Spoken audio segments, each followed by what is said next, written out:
এইটো বেলিটো হয়। আজি বৰ ধুনীয়াকৈ ওলাইছে, গৰমো উঠিছে, ভাল লাগিছে।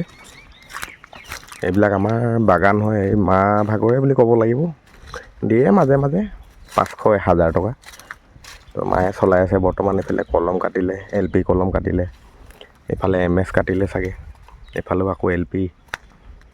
এই কলকেইজোপা মই ৰুইছিলোঁ, দেখি পাইছে। এইটো কলডিলটো দীঘলকৈ 2 কেজি মানো হ'ব কলডিলটোৱেই। তাৰপিছত আপোনাৰ এই ঘৰৰ কিনাৰত জাহাজী কল 3 জোপামান ৰুই দিছিলোঁ। এতিয়া 3 জোপা বা 30 জোপামান হ'বগৈ আৰু 10 গুণ বাঢ়ি গ'ল। এইফালে লেটেকু গছ এজোপা আছে। লেটেকু গছ আজিকালি দেখিবলৈ নাই, কিন্তু আমাৰ ঘৰত আছে বাৰু দেখিব পোৱাকৈ।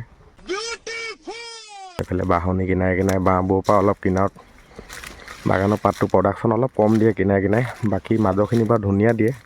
আমাৰ মাটিডোখৰ সাৰুৱা, পূৰা ধুনীয়া ক'লা ৰঙৰ মাটি।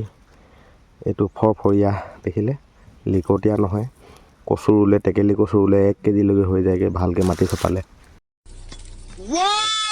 চিনাকি হ'লে কিছুমান মানুহে কয়, এই আমাৰ ঘৰটো বোলে সিহঁতৰ ঘৰৰ পৰা ওচৰতে দেখিয়ে পায়, চিনি পালোঁ বুলি কয়।